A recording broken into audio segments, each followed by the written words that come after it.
আসসালামু আলাইকুম প্রিয় দর্শক, অন্য মঞ্চের আলাপচারিতায় আপনাদের সকলকে স্বাগত জানাচ্ছি। সুপ্রিয় দর্শক শ্রোতা মণ্ডলী, যারা এই মুহূর্তে আমাকে শুনছেন এবং পরবর্তীতে শুনবেন, তাদের সকলকে আমি আমার প্রাণঢাল অভিনন্দন এবং শুভেচ্ছা জানাই আমার কথা শোনার জন্য। আপনারা নিশ্চয়ই হেডলাইন দেখে, থাম্বনেল দেখে আপনারা বুঝতে পারছেন যে আমি কি বিষয়টা বলছি। হয়তো অনেকে চিন্তা করছেন সেনাপ্রধানকে কে এই মহাবীর বিপ্লবী হুমকি দিলেন। শুধু হুমকি নয়, এমন কথাও বলেছেন যে প্রয়োজনে ওনাদেরকে উল্টা লটকানো হবে সেই ব্রিজের উপর। সেনাবাহিনী প্রধান, ডিজিএফআই প্রধান, চিফ প্রসিকিউটর এবং বিচার বিভাগের প্রধান বিচারপতি সহ উপদেষ্টা মণ্ডলী সকলকে একরকম সরাসরি হুমকি দিয়েছেন হচ্ছে যে মেজর হাসান নাসির, সাবেক সেনাবাহিনীর মেজর হাসান নাসির, ওনার ভিডিওটা এই মুহূর্তে ব্যাপক ভাইরাল। আপনারা অনেকে হয়তো দেখেছেন, অনেকে হয়তো শুনছেন, তাই আমি ভিডিওটা দিলাম না। তবে হাসান নাসির, মেজর হাসান নাসির, তিনি হুমকি দিয়েছেন। তো ওনার এই হুমকিটা সম্ভবত গতকাল, কারণ আমি পেয়েছি আজকে ভাই, এই জন্য আমি বলতে পারছি না আসলে কোন দিন কখন হুমকি দিয়েছেন।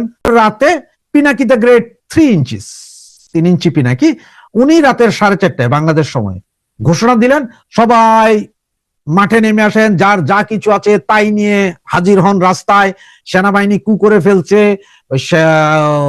কি বলে আপনার এটা, ডাক্তার ইউনূসকে সম্ভবত ডান্ডি বিচি গায়েব হয়ে গেছে, এই ধরনের দিয়ে প্রপাগান্ডা চালায় উনি একটা ইজম তৈরি করতে চাইলেন যে সবাই নাইমা আসেন।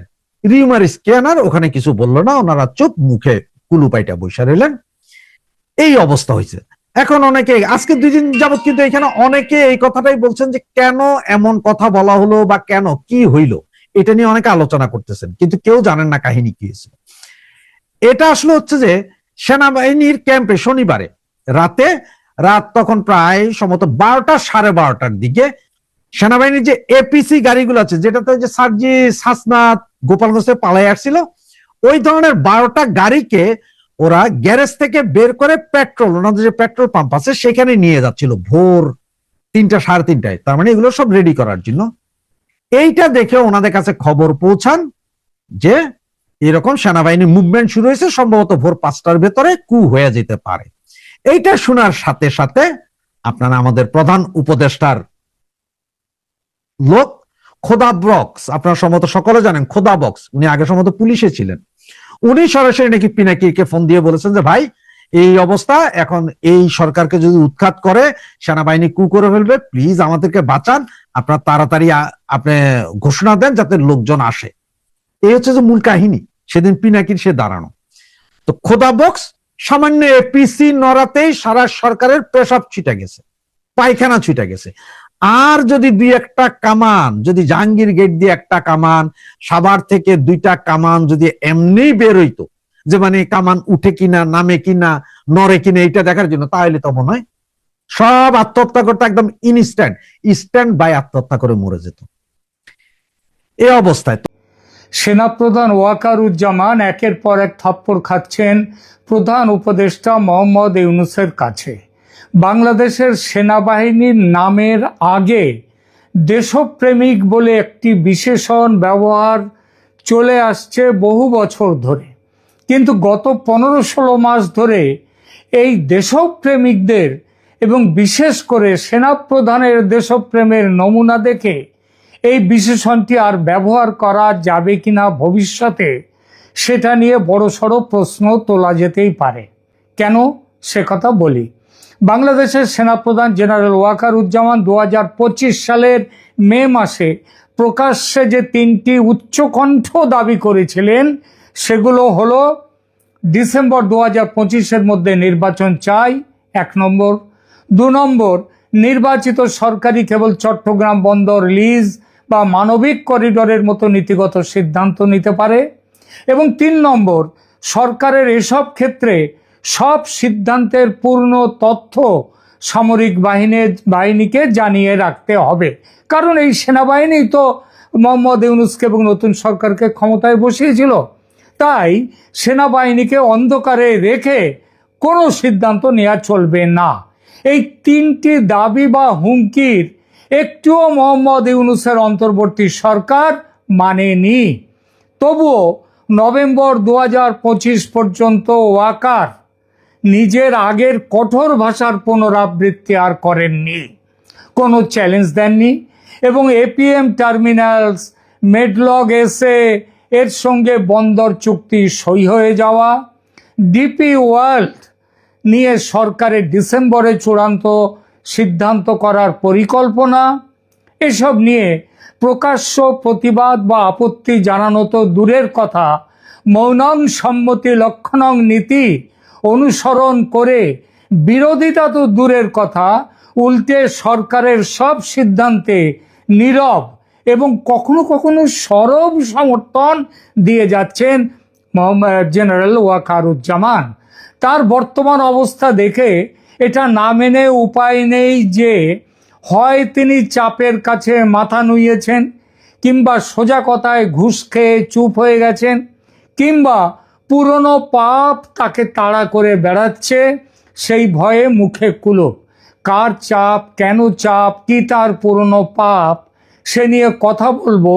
তবে তার আগে যে দাবিগুলো নিয়ে তিনি কমাস আগে খুব হুমকি ধমকি দিয়েছেন, সেই দাবিগুলো বর্তমানে কি অবস্থায় আছে একবার দেখে নেওয়া যাক। আমি অনেকদিন ধরেই বলছি, ওয়াকার আসলে দেশের বিবেক নন, তিনি পুরোপুরি যাত্রাপালার বিবেক। তিনি পালার বা নাটকের প্রয়োজনে মাঝে মাঝে বিবেকের ভূমিকায় নামেন, খুব জ্ঞানের কথা বলেন, এর কোনোটাই তার বিশ্বাসের কথা নয়। তিনি শুধু নাট্যকারের স্ক্রিপ্ট অনুসরণ করে মঞ্চে আসেন, ভাষণ দেন, তারপর গ্রিন রুমে গিয়ে ঘুমিয়ে পড়েন। সে ঘুম কুম্ভকর্ণের ঘুম বললেও অত্যুক্তি হবে না। তার এই নীরবতা, ঘুমিয়ে পড়া, হঠাৎ জেগে ওঠা এবং হুমকি ধমকি দিয়ে তারপর চুপ করে থাকার রাজনীতি নিয়ে বাংলাদেশের রাজনৈতিক পর্যবেক্ষক, বুদ্ধিজীবী এবং জনমানসে সেনাবাহিনীর প্রাতিষ্ঠানিক বিশ্বাসযোগ্যতা, যাকে বলা হয় ইনস্টিটিউশনাল ক্রেডিবিলিটি, ও তার ব্যক্তিগত ভাবমূর্তি নিয়ে তীব্র প্রশ্ন উঠেছে সেনাবাহিনীর ভূমিকা কি আসলে সেটা নিয়ে। কি কি দাবি করেছিলেন ওয়াকার এবং কি হয়েছে বাস্তবে, আসুন একটু বিশদে দেখা যাক। 1, ডিসেম্বর 2025-এর মধ্যে নির্বাচন। এটা তিনি কবে বলেছেন? 2025-এর 21শে মে ঢাকার সেনানিবাসে অফিসার্স অ্যাড্রেসে তিনি ওয়াকার জোরালো ভাষায় বলেন, বাংলাদেশের রাজনৈতিক স্থিতিশীলতা দরকার, এটা কেবল নির্বাচিত সরকারই আনতে পারে, কোনো অনির্বাচিত ডিসিশন মেকার নয়। তিনি ডিসেম্বর 2025-এর মধ্যে জাতীয় নির্বাচন অনুষ্ঠানের একটা আলটিমেটাম দেন। তিনি স্পষ্ট করেন, সেনাবাহিনীর স্থিতিশীলতা ফেরাতে ব্যারাক থেকে বেরিয়েছে, কিন্তু নির্বাচিত সরকার আসার পরেই আবার ফিরে যাবে ব্যারাকে। এই দাবির বর্তমান বাস্তবতাটা কি? অন্তর্বর্তী সরকার এখনো এই আজকে 24শে নভেম্বর, এই 25শে নভেম্বর, আজকের দিনেও মোহাম্মদ ইউনূস বারবার কোনো নির্বাচনের সুনির্দিষ্ট তারিখ তার সরকার কিংবা নির্বাচন কমিশন ঘোষণা করেনি।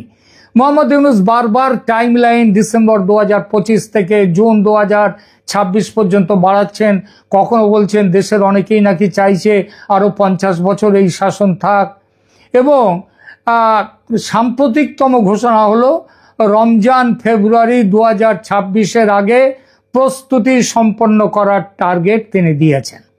বিএনপি, বামজোট প্রভৃতি দল ডিসেম্বর ডেডলাইনের বিষয়ে চাপ দিচ্ছে, কিন্তু সরকার সংস্কার ও ট্রায়ালের যুক্তি দিয়ে ডিলে করছে। নির্বাচন কমিশনের প্রস্তুতি নিয়ে কোনো কথা নেই। ইউনূসের কথা শুনে মনে হয় সেনার ডিসেম্বর টাইমলাইনকে ইউনূস সাহেব থোড়াই কেয়ার করেন। লক্ষণীয় যে এসব সত্ত্বেও ওয়াকার কিন্তু চুপ মেরে গেছেন, একটি কথাও তিনি আর বলছেন না। মে মাসের পর বেশ কয়েকবার ওয়াকার সিভিল লিডারশিপ মিটিং হয়েছে, কিন্তু প্রকাশ্যে আর ওয়াকার ওই ডিসেম্বর ডেডলাইন নিয়ে একটা কথাও বলেননি। বরং মের শেষ সপ্তাহে সামরিক নেতৃত্ব একটি প্রেস ব্রিফিংয়ে বলেছে, সেনাবাহিনী ও সরকার একসাথে কাজ করছে, কোনো দ্বন্দ্ব নেই। এর বিরোধিতাও কিন্তু সেনা তরফ থেকে করা হয়নি। নভেম্বরে ইউনূস সরকার ও 3 বাহিনী প্রধানের সাক্ষাৎ হয়, একসাথে তারা বৈঠক করেন, যেখানে ইউনূস নির্বাচনের নিরাপত্তায় সামরিক সহায়তা চান এবং ওয়াকার আশ্বাস দেন যে সেই সহায়তা দেওয়া হবে। কিন্তু সেদিনও নির্বাচনের তারিখ নিয়ে কোনো বাধ্যবাধকতা ওয়াকারের তরফ থেকে আরোপ করা হয়নি। নির্বাচন যদি ফেব্রুয়ারির পরেও আরো পিছিয়ে যায় তাতেও যে তার আপত্তি নেই সেটাও বোঝা যাচ্ছে। এমনকি আল জাজিরার সাংবাদিককে ওই যে বললাম না যে কথাটা, ইউনূস যখন বলেন দেশের অনেকেই চান তার সরকার আরো 50 বছর থাকুক দেশে, এর বিরুদ্ধে অন্তত মজা করেও ওয়াকার একটি কথা বলেননি। তিনি বলতে পারতেন 50 বছর কি তিনি আর বাঁচবেন, যে 50 বছরের কথাটা বললেন এটা মজা করেও বলতে পারতেন, কিন্তু সেটাও বলেননি। সেনাপ্রধানের দেওয়া ডিসেম্বরের মেয়াদ শেষ হতে চলল, এখনো নির্বাচনের তারিখ ঘোষণা হয়নি, অর্থাৎ ওয়াকারের ডিসেম্বর ডেডলাইন একেবারে নিশ্চিতভাবেই ব্যর্থ হতে চলেছে। কিন্তু দেশপ্রেমিক ওয়াকার ও তার বাহিনী এখন ইউনূসের সুবোধ বালক। 2 নম্বর আসি মানবিক করিডর নিয়ে। মে 2025-এ কোনো ব্লাডি করিডর দেয়া হবে না বলে একেবারে যাকে বলে বিশাল হুমকি দিলেন। তারপরও সরকার এ বিষয়ে প্রক্রিয়া কিন্তু চালিয়ে যাচ্ছে। 21শে মে 2025-এর অফিসার্স অ্যাড্রেসে ওয়াকার অত্যন্ত কঠোর ভাষায় বলেন, নো ব্লাডি করিডর বিজনেস। অর্থাৎ আমেরিকার দখলদারির প্ল্যান অনুযায়ী জাতিসংঘ প্রস্তাবিত মিয়ানমারের রাখাইনে মানবিক করিডর বাংলাদেশের ভেতর দিয়ে তৈরির প্রস্তাব বাংলাদেশের সার্বভৌমত্বের হুমকি, এবং শুধু নির্বাচিত সরকারই এমন সিদ্ধান্ত নিতে পারে, অন্তর্বর্তী সরকার নয়। একথা ওয়াকার বলেছিলেন। ওয়াকার বলেছিলেন সেনাবাহিনী এমন কিছু হতে দেবে না যা দেশের সার্বভৌমত্ব ও স্থিতিশীলতা ক্ষতিগ্রস্ত করে। কিন্তু সরকার কি করছে? অন্তর্বর্তী সরকারের national security adviser Khalilur Rahman এবং foreign affairs adviser Touhid Hossain প্রথমে করিডর নিয়ে জাতিসংঘের সাথে আলোচনায় রাজি ছিলেন।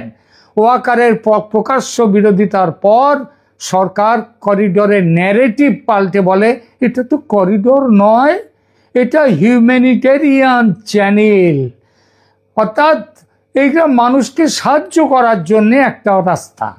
এই ধরনের শব্দ পরিবর্তন, যেটাকে বলে সিমেন্টিক জাগলারি, তাতে কোনো নতুন অর্থ আসে না, প্ল্যান একই থাকে, ফন্দিটা একই থাকে। বর্তমান পরিস্থিতি করিডরের কি?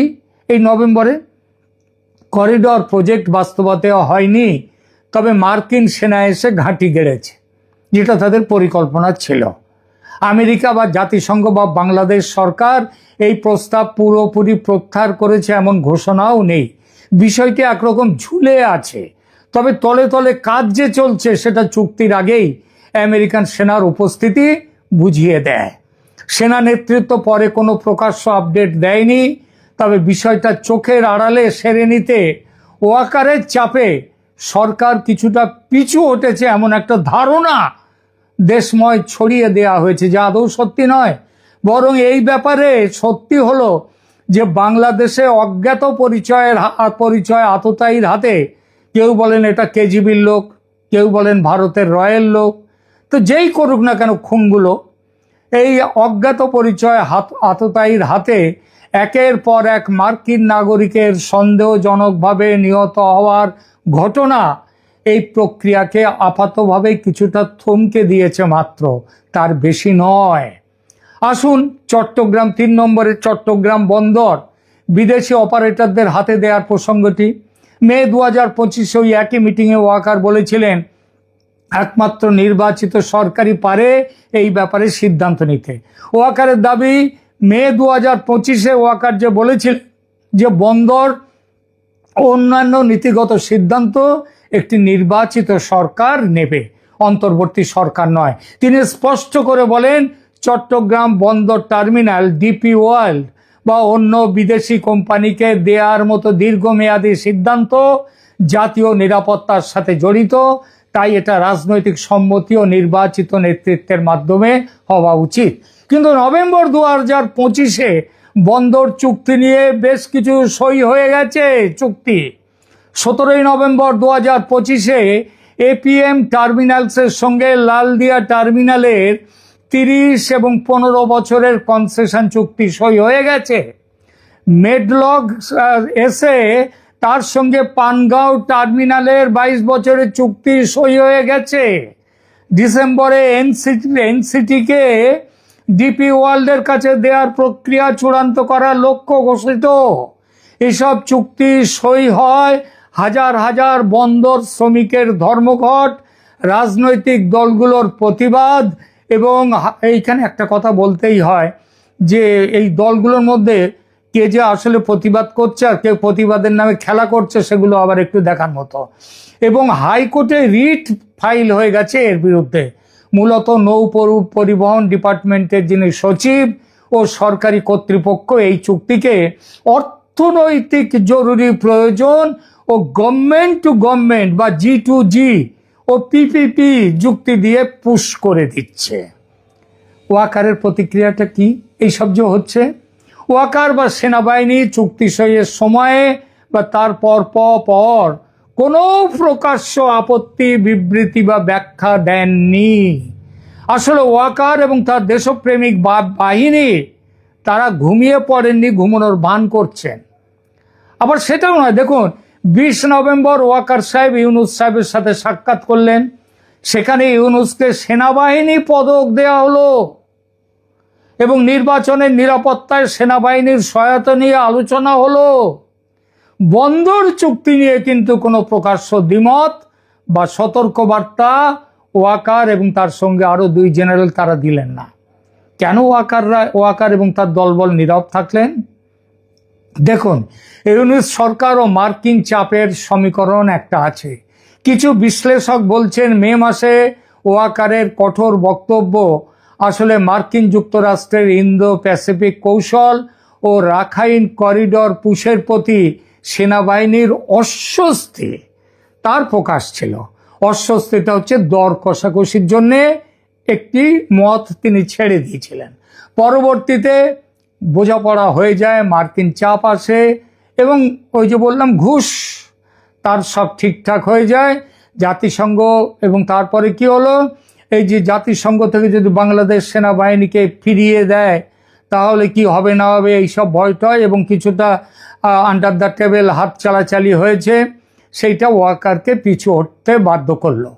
UN high commissioner for human রাইটসের মন্তব্য নিয়ে যে আলোচনা হয়েছে তাতে ধারণা করা হচ্ছে আন্তর্জাতিক চাপ বাংলাদেশ সেনাবাহিনীকে মুখে কুলু পাড়তে বাধ্য করেছে।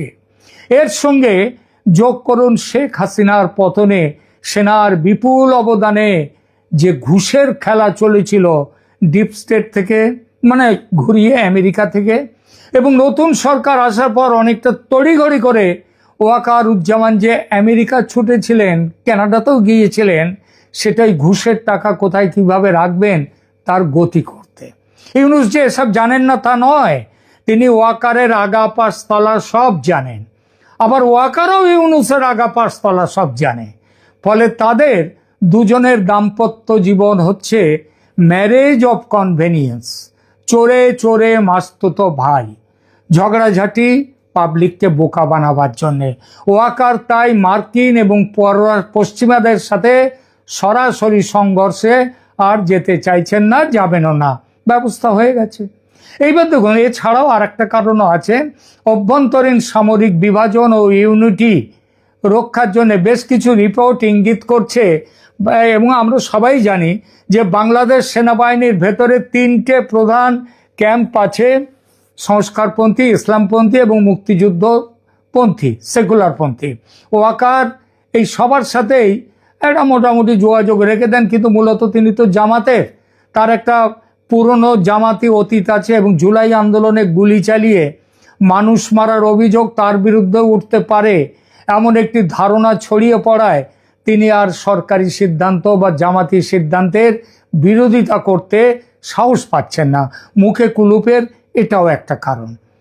এরপরে আর একটা জিনিস আছে, পাকিস্তান থেকে জেনারেল সাইর শামসাদ মির্জা সমেত ঝাঁকে ঝাঁকে আইএসআই কর্তাদের বাংলাদেশ সফর এবং ওয়াকার সমেত সামরিক নেতৃত্বের সাথে তাদের মিটিং হওয়া নিয়ে ধারণা করা হচ্ছে বাংলাদেশ সেনাবাহিনীকে পাকিস্তান চীন অ্যাক্সিসের অক্ষের দিকে নিয়ে যাওয়ার চেষ্টা চলছে। এমন একটি পরিবেশে ওয়াকার ইউনুস আবার পশ্চিমাদের সঙ্গে খুব ঘনিষ্ঠ, সুতরাং ইউনুসের বিরুদ্ধে অতিরিক্ত কঠোর পদক্ষেপ নিলে বিকল্প অন্য জায়গা থেকে সহায়তা পাবেন না, চীন পাকিস্তান থেকেও পাবেন না, ওই আমেরিকা ওদের কাছ থেকেও পাবেন না, সুতরাং নীরব থাকার তার পছন্দ এটা। এছাড়া একটা ব্যক্তিগত স্বার্থ আছে। ওয়াকার উজ্জামানের অবসর হচ্ছে সেপ্টেম্বর 2025 শেষ বা তার কাছাকাছি, কিন্তু রিপোর্ট অনুযায়ী ইউনুসের সাথে ডিল হয়ে গেছে এবং তার জন্য তার মেয়াদ বাড়ানো হচ্ছে কিংবা হয়েছেও হয়তো ইতিমধ্যে। অবসরের পর তার ইমিউনিটি শেষ হবে এবং তখন তার ওপর 2024 সালের আগস্ট গণ আন্দোলনের সেনাবাহিনীর ভূমিকা নিয়ে পলিটিক্যাল ট্রায়াল বা দেশীয় আন্তর্জাতিক তদন্তের ঝুঁকি আছে। তাই ওয়াকার ইউনুসের সঙ্গে সিভিল মিলিটারি কোঅপারেশন বজায় রেখে তার নিজের ভবিষ্যৎ সুরক্ষা নিশ্চিত করতে চাইছেন। এই ব্যাখ্যা বেশ কিছু রিপোর্টে এসছে। এছাড়া সেনাবাহিনীর প্রতিষ্ঠা কি? আচ্ছা, সেনাবাহিনীর ওই যে দেশপ্রেমিক দিয়ে কথা শুরু করেছিলাম, সেই দেশপ্রেমিকের রেপুটেশনে কি ক্ষতিগ্রস্ত হয়েছে? দেখুন, মে 2025 ওয়াকারের ওই ব্লাডি করিডর এবং নির্বাচিত সরকারি বন্দর ঠিক করবে এইসব বক্তব্য বাংলাদেশের জনমানসে সেনাবাহিনীকে সম্পর্কে একটা উঁচু আশা জাগিয়েছিল। কিন্তু নভেম্বরে যখন বন্দর চুক্তি সই হয়ে গেল, নির্বাচনের তারিখ এখনো অনিশ্চিত এবং ওয়াকারের প্রকাশ্যে কোনো প্রতিক্রিয়া নেই, তখন বিপুল সংখ্যক মানুষ বলতে শুরু করেছে ওয়াকারের কাছে আর প্রত্যাশার কিছু নেই। বাম গণতান্ত্রিক জোট, বিএনপি, বন্দর ব্যবহারকারী শ্রমিক সংগঠন সবাই সেনাবাহিনীর এই যে পেছনে সরে যাওয়া বা ডাবল স্ট্যান্ডার্ড, সেটা নিয়ে সমালোচনা করছে তীব্রভাবে। বিশ্লেষক ও মিডিয়ার দৃষ্টিতে জেনারেল ওয়াকারকে কি বলা হচ্ছে? bdmilitary.com একটি অনলাইন পোর্টাল, তারা বলেছে, তাদের একটি লেখায় বলছে, general Waker retreats, doctor Yunus consolidates support. এটা ইঙ্গিত করে, মানে ওয়াকার পিছিয়ে এলেন এবং ইউনুস তার ক্ষমতা আরো শক্তিশালী করলেন। এটি ইঙ্গিত করে মেয়ের শক্তিশালী বক্তব্যের পর ওয়াকার কার্যত বেশ কয়েক মাইল পিছু হেঁটে চলে এসেছেন এবং ইউনুস ক্ষমতার কেন্দ্রে থেকে যাচ্ছেন। কিছু বিশ্লেষণ এমনও বলছে ওয়াকার এরশাদের পথ অনুসরণ করছে, অর্থাৎ সেনাপ্রধান হয়ে প্রথমে রিফর্ম ও ট্রানজিশনের কথা বলা, কিন্তু আসলে নিজের ক্ষমতা সুরক্ষিত করা এবং তার জন্য সিভিল নেতৃত্বের সঙ্গে আপোষ করা, যেটা এরশাদও করেছিলেন। এবং তৃতীয় যে কাহিনীটা আসছে সেটা হচ্ছে সেনাবাহিনী এখন ইউনুসের হাতের পুতুল হয়ে গেছে। রাজনৈতিক মহলের একাংশ বলছে ওয়াকারের নীরবতা প্রমাণ করে যে সেনাবাহিনী আসলে অন্তর্বর্তী সরকারের অধীনে কাজ করছে, স্বাধীনভাবে সার্বভৌমত্ব রক্ষার ভূমিকা নিতে ব্যর্থ হচ্ছে। এতে প্রশ্ন উঠছে, সেনাবাহিনীকে স্বায়ত্তশাসন হারিয়ে ফেলছে, প্রাতিষ্ঠানিক এবং রাজনৈতিক নেতৃত্বের হাতিয়ারে পরিণত হয়েছে। এইসব কথাগুলো এগুলো আসছে, এগুলো উঠছে। তাহলে শেষ পর্যন্ত কি দাঁড়ালো?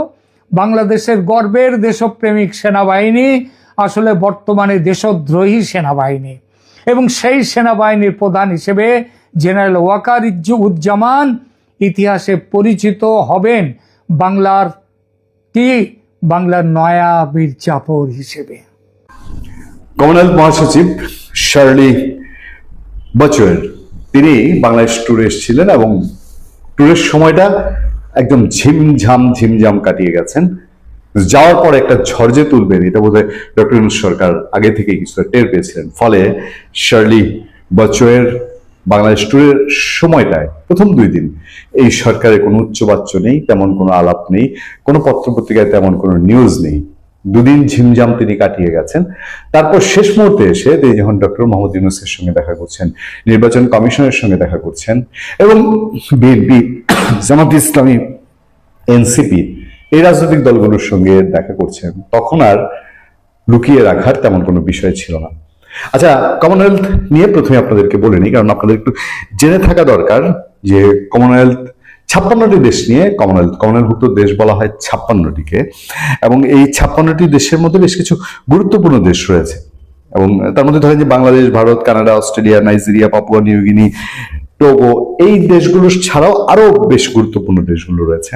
কমনওয়েলথ মহাসচিবের বক্তব্যের প্রেক্ষিতে একটাই জিনিস শুরু বোঝা যায়, বাংলাদেশে একটা বড় অংশ এবং আওয়ামী লীগ বিহীন নির্বাচন, অংশগ্রহণমূলক নির্বাচন না হলে বা একতরফা নির্বাচন হলে কমনওয়েলথভুক্ত 56টা দেশ এই নির্বাচন মেনে নেবে না।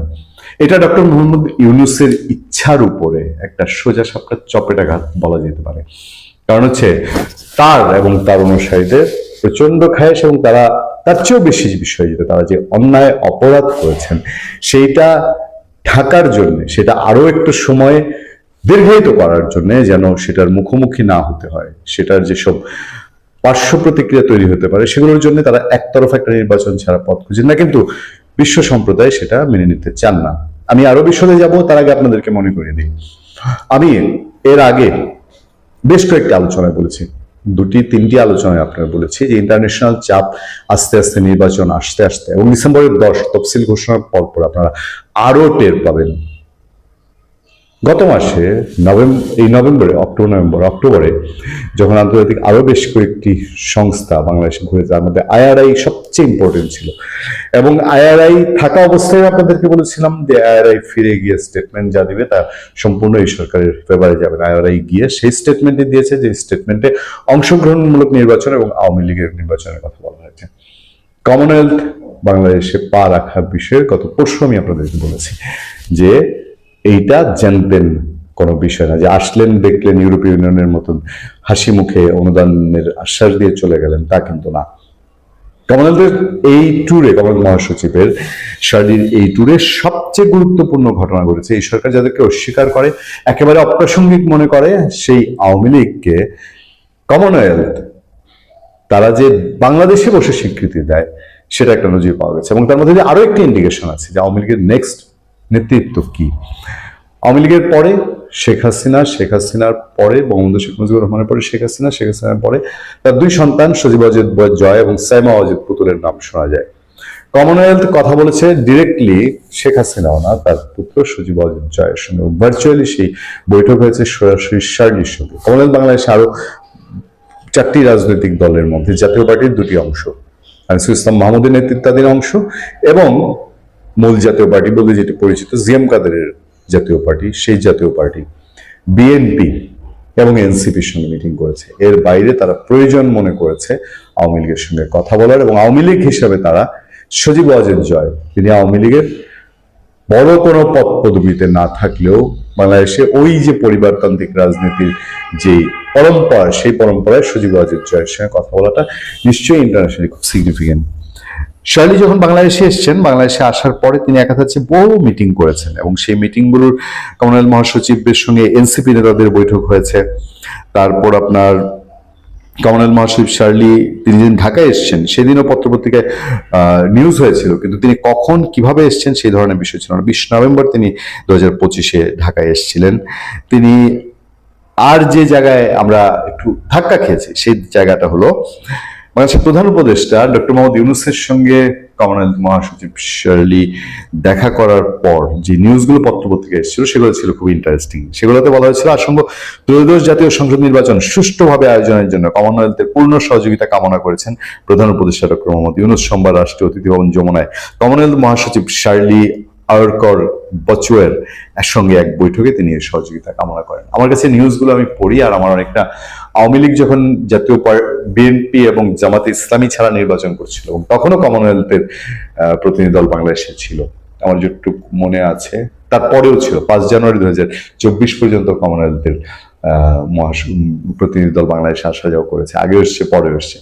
তখন ওই চেয়ারটায় প্রধান উপদেষ্টা ডক্টর মোহাম্মদ ইউনূস যে চেয়ারটা, সেই চেয়ারটা যে কথাগুলো বলতো বাংলাদেশের নির্বাচনের সহযোগিতা চাই, এটা অংশগ্রহণ, এটাই অংশগ্রহণমূলক, এখানে ভালো হবে, ঠিক একই টাইপের আওয়াজ যেন আমার কানে বাজে। প্রধান উপদেষ্টা বলেন, আমাদের গণতান্ত্রিক উত্তরণের পাশাপাশি আসন্ন জাতীয় নির্বাচন সফলভাবে আয়োজনের জন্য আপনাদের সহযোগিতা প্রয়োজন।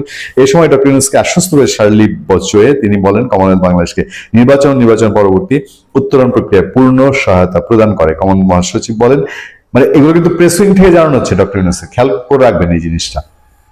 যে কমনওয়েলথের 56টি দেশ, যার মধ্যে G7 ও G20 সদস্য রয়েছেন, এর মাধ্যমে একে অপরকে সহায়তা করার অনেক সুযোগ রয়েছে। কমনওয়েলথ মহাসচিব জানান তিনি দেশের প্রধান বিচারপতি, আইন উপদেষ্টা, পররাষ্ট্র উপদেষ্টা এবং প্রধান নির্বাচন কমিশনার সহ বিভিন্ন স্টেক হোল্ডারের সঙ্গে বৈঠক করেছেন।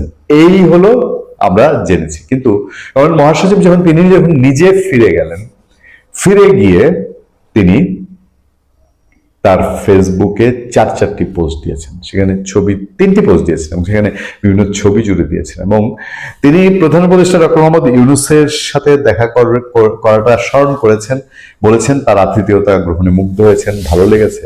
কিন্তু পরবর্তী লাইনগুলোতে তিনি বারবার বলেছেন যে বাংলাদেশ একটি অংশগ্রহণমূলক এবং পার্টিসিপেটরি গ্রহণযোগ্যমূলক নির্বাচন চায় কমনওয়েলথ, এবং সেই গ্রহণযোগ্যমূলক নির্বাচন চায় বলে তারা যেখানে আওয়ামী লীগের সঙ্গে মিটিং করে গেছেন, এটা নিশ্চয়ই সরকারের কানে অজানা না। এবার এটা সরকারের কানে গেলে পরে বাংলাদেশে আওয়ামী লীগের সঙ্গে কেউ মিটিং করলে, আলোচনা করলে তার জন্য 14 শিখ একেবারে অনিবার্য। কমনওয়েলথের জন্য এইটার অনিবার্য না, এটা ডক্টর ইউনূসের কপালের ভাঁজ বাড়ানোর জন্য যথেষ্ট, এটা বলতে আর দ্বিধা থাকে না। এবার আসেন, বিএনপির সঙ্গে সেই বৈঠক হয়েছে। বিএনপির ইন্টারনাল খবরাখবর নিয়ে কমনওয়েলথ মহাসচিবও কিছু বলেননি, বিএনপিও কিছু বলেনি। বিএনপি সেই একেবারে গ্রামাটিক্যাল যেসব বলার সেগুলো বলেছে। আমরা ধারণা করতে পারি যে আওয়ামী লীগ নির্বাচনে আসলে পরে বিএনপি কি করবে, এই মতামত নিশ্চয়ই কমনওয়েলথ মহাসচিব জানতে চেয়েছেন যে কি করতে পারে। আচ্ছা, বা আওয়ামী লীগ আসলে এবারে নির্বাচনে আসতে গেলে সেই প্রেক্ষাপট কেমন হবে, নির্বাচন কি পিছিয়ে দিতে পারে কিনা, সেই বিষয়টি এসছে। আরো গুরুত্বপূর্ণ যে বিষয়, আমরা জাতীয় পার্টির সূত্রে যেটা জানতে পারি, জাতীয় পার্টি স্টেটলি কমনওয়েলথ মহাসচিবকে বলেছে বাংলাদেশের নির্বাচনের লেভেল প্লেইং ফিল্ড একদম নেই, যে কথাটা আওয়ামী লীগও বলেছে। এবং কমনওয়েলথও সেই ইঙ্গিতেই দিয়েছে গিয়ে যে তারাও মনে করছে বাংলাদেশে আইন শৃঙ্খলা পরিস্থিতি একটি সুষ্ঠু নির্বাচনের জন্য এবং যে নির্বাচনের করার মতন অনুকূলে না, এটা কমনওয়েলথের পক্ষ থেকে বেশ ভালোই ধারণা নিয়ে যাওয়া হয়েছে। এবং জাতীয় পার্টি স্টেট বলেছে এই সরকারের সময়, জাতীয় পার্টির দুই অংশই, যে এই সরকার নিরপেক্ষ নয়, লেভেল প্লেইং ফিল্ড নাই, এই সরকারের অধীনে তারা নির্বাচনে যেতে চায় না। এবং জাতীয় পার্টি জিএম কাদের অংশ এটা আরো স্টেটলি ক্লিয়ার ফরওয়ার্ড কথাটা পরিষ্কার করেছে। ফলে আমরা নির্দ্বিধায় বলতে পারি যে কমনওয়েলথ মহাসচিবের এই ট্যুর এবং এর আগে আইআরআই এর সফর এবং সামনে আরো কিছু নিশ্চয় অপেক্ষা করছে। এবং ইন্টারন্যাশনাল কমিউনিটির মধ্যে মানবাধিকার সংস্থাগুলো তারাও বলছে যে একটা পার্টিসিপেটরি নির্বাচন ছাড়া বাংলাদেশে কোনোভাবেই স্থিতিশীলতা আসবে না। দেশের ভেতরেও যারা সুস্থ মস্তিষ্কের মানুষ, রাজনৈতিক বিশ্লেষক, রাজনীতিবিদ আছেন, তারাও বলছেন যে একটি অংশগ্রহণমূলক নির্বাচন ছাড়া বাংলাদেশে স্থিতিশীলতা আনা কোনোভাবেই কাম্য নয়।